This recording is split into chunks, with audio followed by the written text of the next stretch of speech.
तव कथामृतं तप्तजीवनं कविभिरीडितं कल्मषापहं श्रवणमङ्गलं श्रीमदाततं भुवि गृह्णन्ति ये भूरिदा जनाः। श्री श्री रामकृष्ण वचनामृत। निष्काम भक्त दक्षिणेश्वर मंदिर में भक्तों के संग में। श्री रामकृष्ण दक्षिणेश्वर मंदिर में भक्तों के साथ अपने कमरे में बैठे हुए हैं। शाम हो गई है। श्री रामकृष्ण जगन्माता का स्मरण कर रहे हैं। कमरे में राखाल, अधर, मास्टर तथा और भी दो एक भक्त हैं। आज शुक्रवार है, ज्येष्ठ की कृष्णा द्वादशी, 20 जून 1885। 5 दिन बाद रथ यात्रा। कुछ देर बाद ठाकुरबाड़ी में आरती होने लगी। अधर आरती देखने चले गए। श्री रामकृष्ण मणि के साथ बातचीत कर रहे हैं।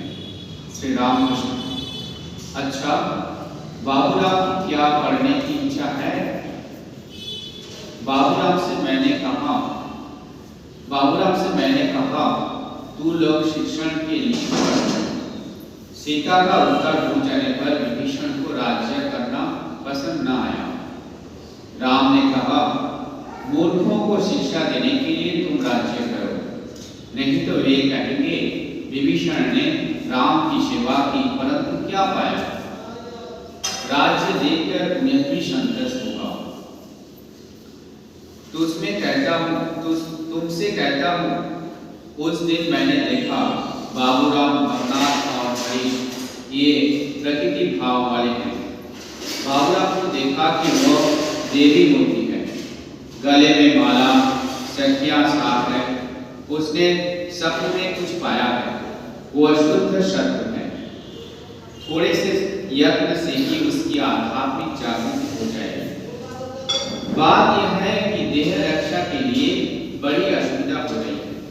वह अगर आकर रहे तो अच्छा है। इन लड़कों का स्वभाव एक खास तरह का हो रहा है।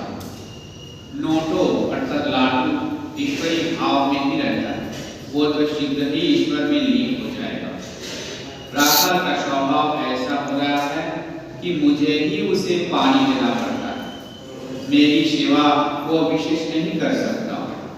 बाबूराम और निरंजन इन्हें छोड़कर और लड़के कौन है? अगर कोई आता है तो मालूम होता है कि उपदेश लेकर चला जाएगा, परंतु मैं खींच खांच कर बाबूराम को भी नहीं लाना चाहता। घर में गूल गपड़ा मच सकता है। साहस मैं जब कहता हूँ चला क्यों नहीं आता, तब बार बार कहता है आप कुछ ऐसा ही कर दीजिए जिससे मैं आ सकूं। राखाल को देखकर रोता है, कहता है वो मजे में है। राखाल अब घर के बच्चे की तरह रहता है। जानता हूँ अब वो आसक्ति में पड़ नहीं सकता। कहता है वह सब फीका लगता है। उसकी स्त्री यहाँ आई थी, उम्र 15 साल की है। यहाँ होकर कोन्नगर गई थी। उन लोगों ने उससे अर्थात राखाल से कोन्नगर जाने को कहा, पर वह ना गया। कहता है आमद प्रमद अब अच्छा नहीं लगता। अच्छा निरंजन को तुम क्या समझते हो? मास्टर जी बड़े अच्छे चेहरे मोहरे का है। श्री रामकृष्ण नहीं, सिर्फ चेहरा मोहरा नहीं, सरल है। सरल होने पर सहज ही ईश्वर को लोग पा जाते हैं। सरल होने पर उपदेश भी शीघ्र सफल हो जाता है। जोती हुई जमीन कंकड़ का नाम नहीं, बीज पड़ते ही पेड़ उग जाता है, फल भी शीघ्र आ जाता है। निरंजन विवाह ना करेगा। तुम क्या कहते हो? कामिनी और कांचन यही मानते हैं ना? मास्टर जी हाँ। श्री रामकृष्ण 5 तंबाकू के छोड़ने से क्या होगा? कामिनी और कांचन का त्याग ही त्याग है।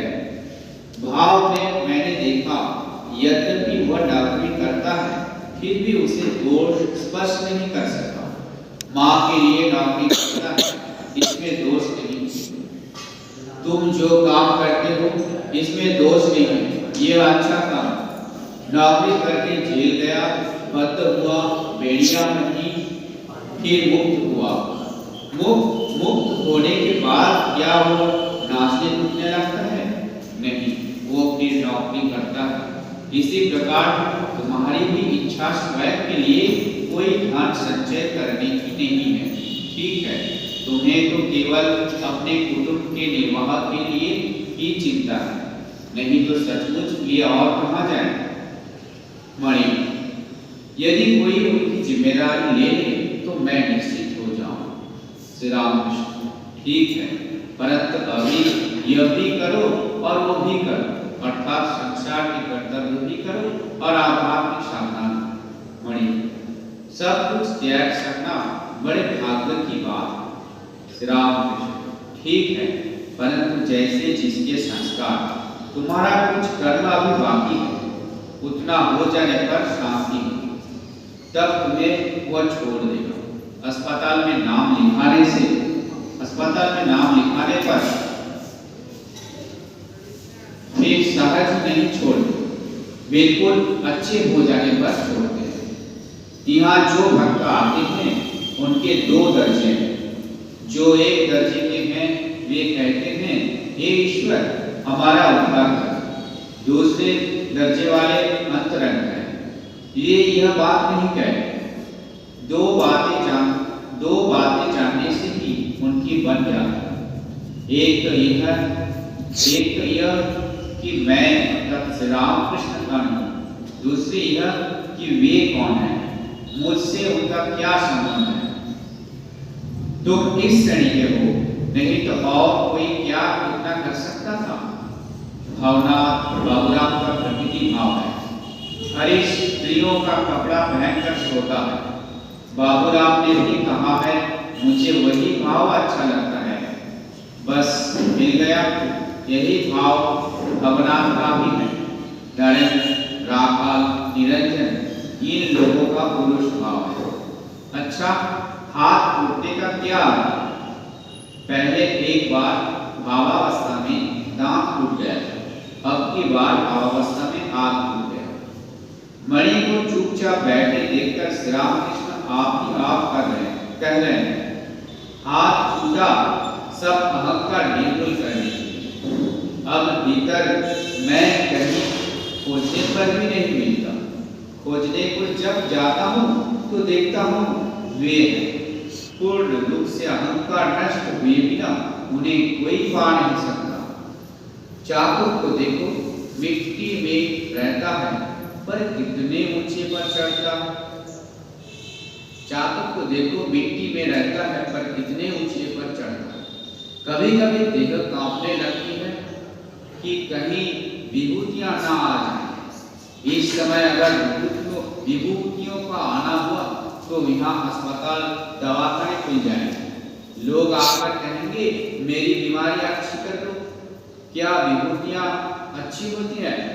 मास्टर जी, आपने तो कहा 8 विभूतियों में से एक के भी रहने पर ईश्वर नहीं मिल सकते। श्री रामकृष्ण, बिल्कुल ठीक। जो हीन बुद्धि हैं वे ही विभूतियां चाहते हैं। जो आदमी बड़े आदमी के पास कुछ प्रार्थना कर बैठता है, उसकी फिर खातिरदारी नहीं होती। उसे फिर एक ही गाड़ी पर बड़े आदमी के साथ चढ़ने का सौभाग्य नहीं होता। यदि उसे वह चढ़ाता भी है तो पास बैठने नहीं देता। इसीलिए निष्काम बुद्धि, अहित बुद्धि सबसे अच्छी होती है। अच्छा, साकार और निराकार दोनों सत्य हैं। क्यों? निराकार में मन अधिक देर तक नहीं रहता, इसीलिए भक्त साकार को लेकर रहता। कब तक ठीक करता है? चिड़िया ऊपर उड़ती हुई जब थक जाती है तब फिर डाल पर आकर विश्राम करती। निराकार के बाद साकार। तुम्हारे अड्डे में एक बार जाना होगा। भावावस्था में देखा, अधर का घर, सुरेंद्र का घर, बलराम का घर, ये सब मेरे अड्डे हैं। वे यहाँ आए या ना आए, मुझे इसका हर्ष दुख नहीं। मास्टर जी, ऐसा क्यों होगा? सुख का बोध होने से ही तो दुख होता है। आप सुख और दुख के अतीत। श्री राम कृष्ण हाँ, और मैं देख रहा हूँ बाजीगर और उसका खेल। बाजीगर ही नित्य है और उसका खेल अनित्य स्वप्नवत। जब चंडी सुनता था तब यह बोध हुआ, शुंभ और निशुंभ का जन्म हुआ। थोड़ी ही देर में सुना उनका विनाश हो गया।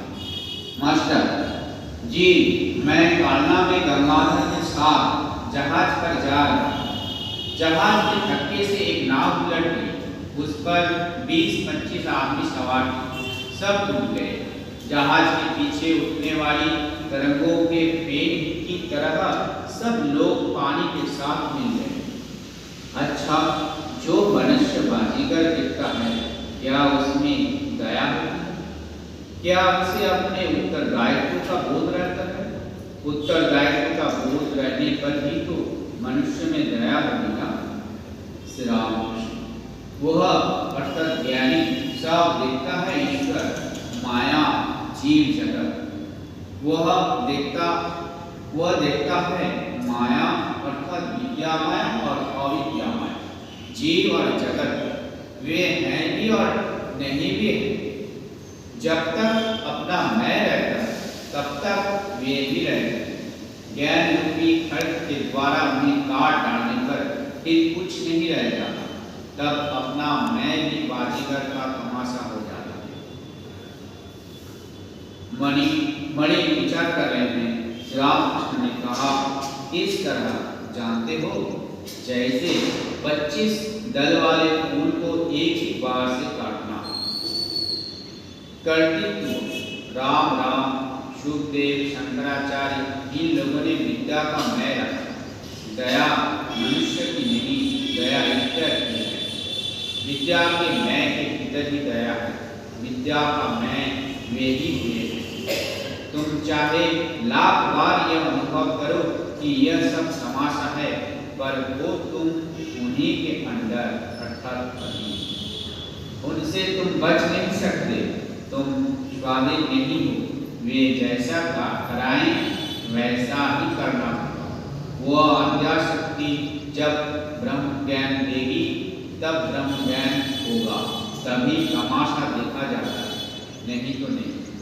जब तक थोड़ा सा भी मैं, तब तक उस आद्याशक्ति का ही इलाका है, उन्हीं के अंदर है। उन्हें छोड़कर जाने की गुंजाइश नहीं है।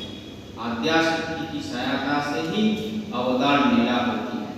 उन्हीं की शक्ति से अवतार पैदा होता है।